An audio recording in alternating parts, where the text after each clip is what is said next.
چون نزدیک شهر سمنگان رسید، خبر زو به شاه و بزرگان رسید. که آمد پیاده گو تاج بخش، به نخچیرگه زورمیده است رخش. پذیره شدندش بزرگان و شاه، کسی کو به سر برنهادی کلاه. همی گفت هر کس که این رستم است، همی گفت هر کس که این رستم است. وگر آفتاب سپید دم است. و دو گفت شاه سمنگان چه بود، کیار است با تو نبرد آزمود. بدین شهر ما نیک خواه توییم، ستوده به فرمان و راه توییم. تن و خواسته زیر فرمان توست، تن ارجمندان و جان آن توست. چو رستم به گفتار او بنگرید، ز بدها گمانیش کوتاه دید. بدو گفت رخشم بدین مرغزار، ز من دور شد بی لگام و فسار. کنون تا سمنگان نشان پی است، بدان سو کجا جویبار و نی است. تو را باشد ار باز جویی سپاس، بیابد به پاداش نیکی شناس.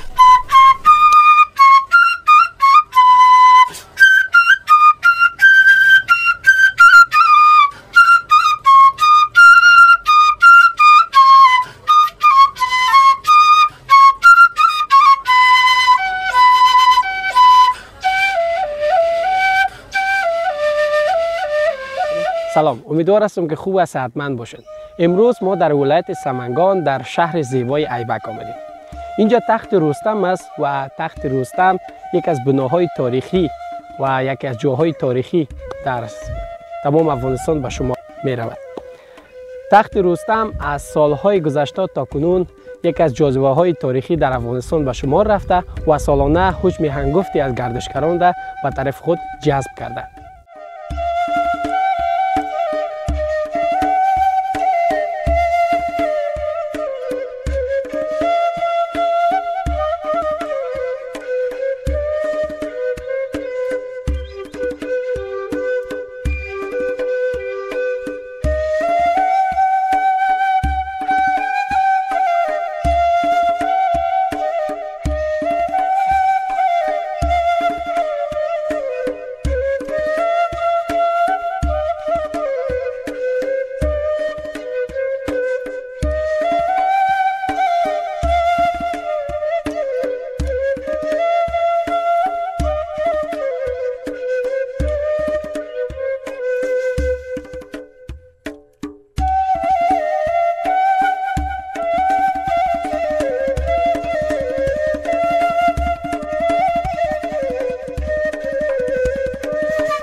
تخت رستم قسمی که میبینید یک تپه سنگی بوده که یکی از جالبترین و یکی از شاهکارهای که بنا شده در تمام افغانستان میباشد. تخت رستم یکی از جاذبه های تاریخی افغانستان به شمار میرود. قسمی که میبینید یک جای بسیار مقبول و یک جای بسیار تاریخی است که مردم افغانستان بعضی اوقات در اینجا آمده و تفریح و خوشگذرانی میکنند. قدامت تخت رستم به 3500 سال قبل برمیگرده که به گفته افسانه ها گفته شده که رستم که تخت به نام او شخص می باشه و او همراه دختر شاه سمنگان ازدواج کرده و در اینجا وصلت بسته و حاصل وصلتشان یک بچه به نام سهراب بوده. تخت رستم در یکی از تپه‌های بسیار بلند در شهر زیبای ایبک ساخته شده و قسمی که میبینین از بالای این تخت شهر ایبک و وضوح دیده میشه.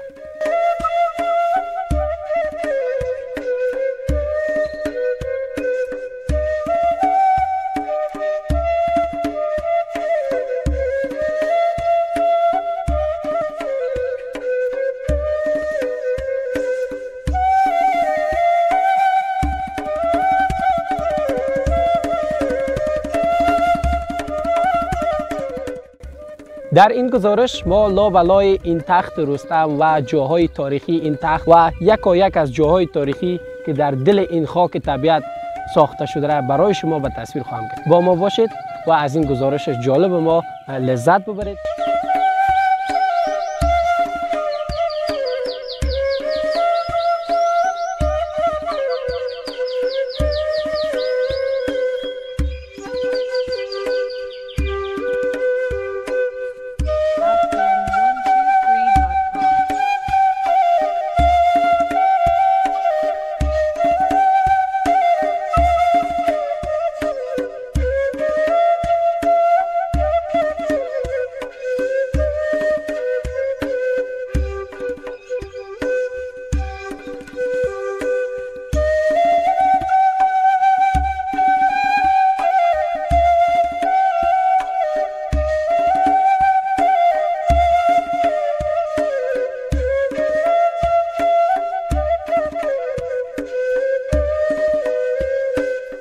ابوالقاسم فردوسی 12 بار نام از سمنگان و یا هم سمنجان در کتاب شاهنامه فردوسی نام برده.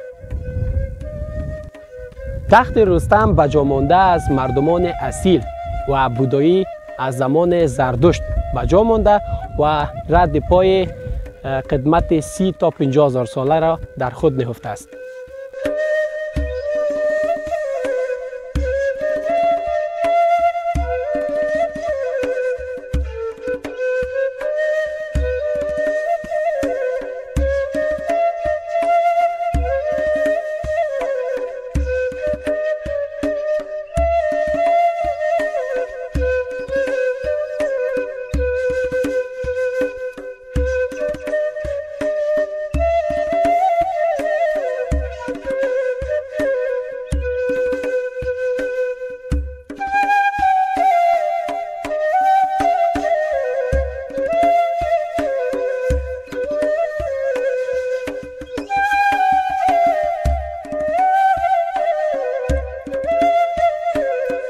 دو جای تاریخی که در تخت رستم بسیار زیاد مشهور و تاریخی به حساب می آید، یکی همین توپ رستم و یا هم تخت رستم گفته شده و یک قصری است به نام قصر دختر.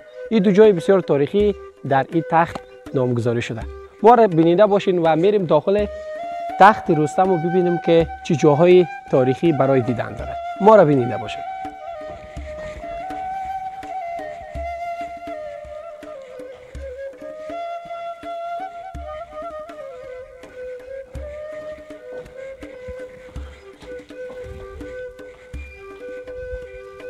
تخت رستم.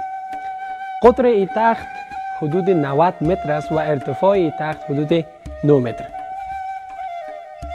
این بنای تاریخی که حکاکی شده در دل سنگ بوده و یک از جاذبه های بسیار تاریخی به حساب می آید.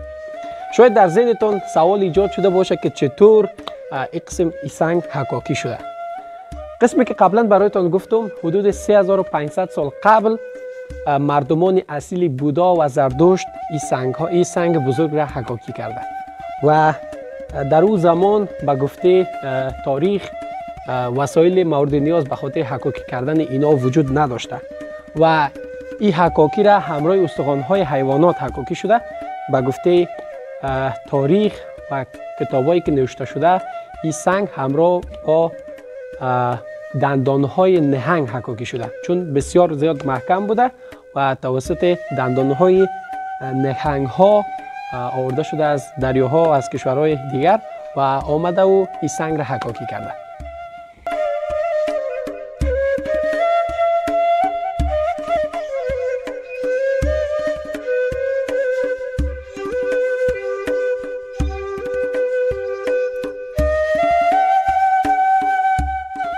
تخت رستم جایی بوده که مردمان اصیل و بودا و زردشت در اینجا عبادت میکردند و بت میپرستیدند. اینجا دروازه ورودی به تخت رستم است.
قصه تخت رستم برمیگرده به زمانی که رستم در اینجا و یا هم سمنگان آمده بود.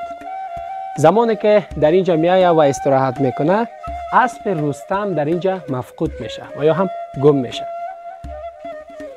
و زمانی که اسب رستم گم میشه، رستم به جستجوی اسب خود میپردازه و بعد از جستجویی خیلی زیاد آگاه میشه که اسبش در پیش شاه سمنگان است.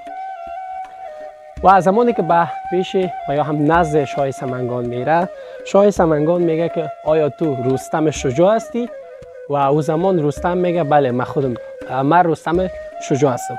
در او زمان دختر شاه سمنگان و یا هم تهمینه میگه اگر خودت همون رستم شجاع هستی، من حاضر هستم که همراه تو ازدواج بکنم. و او زمانی است که اینجا میاین و در اینجا وصلت بسته میکنن و شاه سمنگان اینجا را به نام تخت رستم یاد میکنن و حاصل ازدواج رستم و تهمینه یک پسر به جا مونده که به اسم سهراب نامگذاری شده.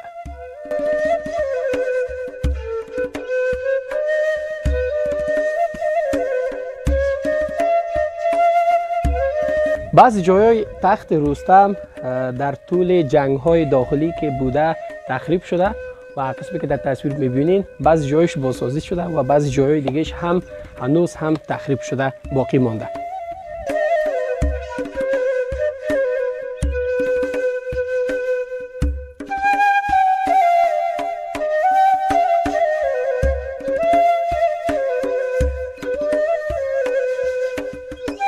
قسمی که میبینین در اطراف تخت رستم اتاقها و یا هم غارهایی است که ما میتونیم که وارد تخت رستم شویم. این اتاقها جاهایی هستند که مردم اصلی بودا در اینجا عبادت میکردن و میریم داخل ببینیم که چگونه است.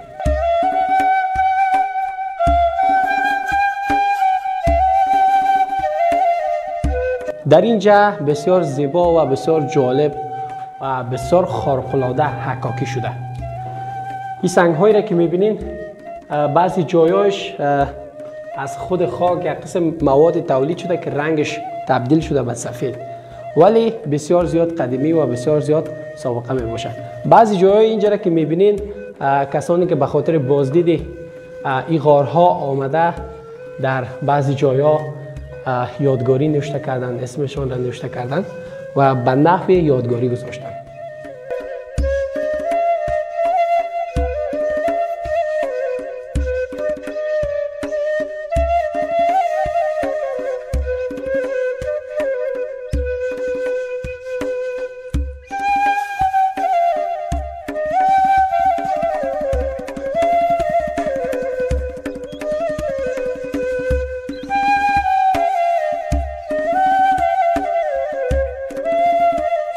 تخت رستم قصه های زیادی را در دل خود نهفته است. قسمت اول برنامه ما در ولایت سمنگان در همینجا به پایان میرسه و قسمت های بعدی را از ولایت سمنگان فراموش نکنید.